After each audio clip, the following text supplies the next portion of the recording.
হরে কৃষ্ণ। সবাই কেমন আছেন? সবাইকে শুভ উৎপন্ন একাদশীর শুভেচ্ছা। তো আজকে আপনাদের জন্য আমি নিয়ে এসেছি একটি একাদশী রেসিপি।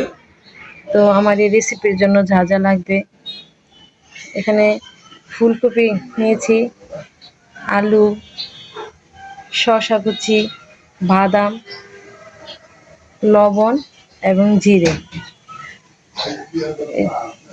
ফুলকপিগুলো এই যে এরকম ছোট ছোট করে কেটে নিতে হবে এবং আলুটাকে আলু ভাজির থেকেও একটু মোটা করে কেটে নিতে হবে। তো চলুন এখন রেসিপিতে চলে যাই। এই তো প্রথমে আলুটাকে বয়েল করে নিতে হবে। তো আমি আলুটা এখানে সিদ্ধ হওয়ার জন্য বসিয়ে দিলাম এবং একটু ঢাকা দিয়ে ঢেকে দিলাম আলুটা সিদ্ধ হওয়ার জন্য। প্রথমে কড়াইতে আমি জিরাটা টেলে নিব। আমি অন্য রান্না জিরে দিব বলে এখানে জিরাটা বেশি নেওয়া হয়েছে, জিরাটা আরও কম লাগবে। জিরাটাকে এখন আমি ভেজে নিব।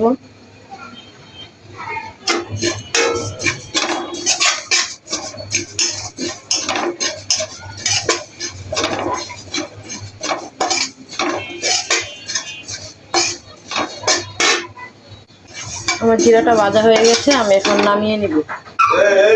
জিরা ভাজার পর এখন আমি বাদামটাকে ভেজে নিব। আলুটা সিদ্ধ হয়ে গেছে, আমি এখন নামিয়ে নিব। একটি ছাঁকনির মধ্যে আমি আলুটা ছেঁকে দিলাম। এই তো বাঁচতে বাঁচতে আমার বাদামটা ভাজা হয়ে গেছে, এখন আমি নামিয়ে নিব। এই তো কড়াইতে আমি প্রথমে তেল দিয়ে দিচ্ছি। এখন কেটে রাখা কফির টুকরোগুলো আমি গরম তেলের মধ্যে দিয়ে দিচ্ছি। আমার আগে থেকে কফিগুলোর মধ্যে লবণ মাখা ছিল।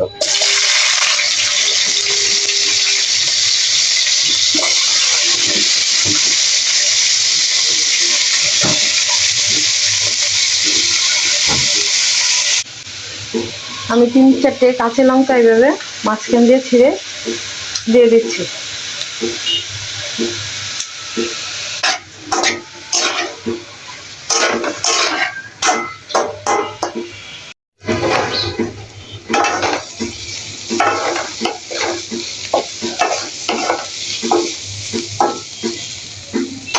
এতক্ষণ কিন্তু আমি সবজিটা ডাকিনি, এখন পুরোটা জল ভাব শুকিয়ে গেছে কফি থেকে। এখন আমি ডেকে দেব এবং কিছুক্ষণ পর আবার নেড়ে দেব।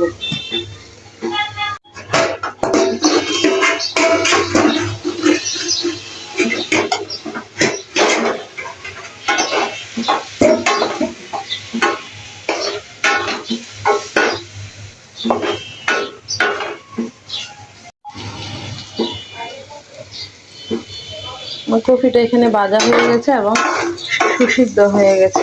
এখন আমি এখানে সিদ্ধ আলুটা দিয়ে দিব।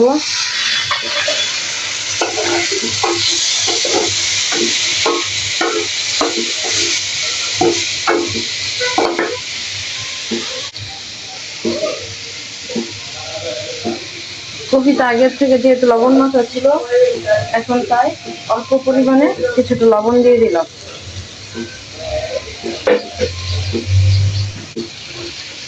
কুচানো শসাটা দিয়ে দিলাম।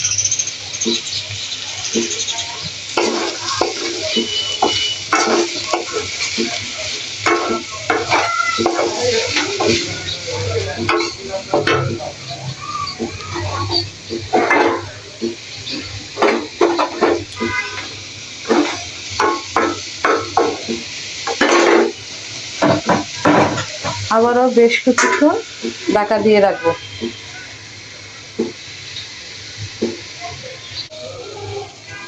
এই তো সবজিটা প্রায় হয়ে গেছে। এখন বেশ কিছুটা জিরের গুঁড়ো এবং বাদামের গুঁড়ো দিয়ে আবারও নেড়ে কিছুক্ষণ ডেকে রেখে দিব। আবারও 2 মিনিটের জন্য ঢাকা দিয়ে দিচ্ছি। ঢাকনা খুলে আবারও নেড়ে দিচ্ছি। তো সবজিটা রান্না হয়ে গেল। এখন ভগবানকে ভোগ লাগানোর জন্য এটি সম্পূর্ণরূপে রেডি। সবাইকে আবারও শুভ একাদশী। আজকের মতো এখানে রাখছি। দেখা হবে নতুন আরেকটি রেসিপি নিয়ে। হরে কৃষ্ণ।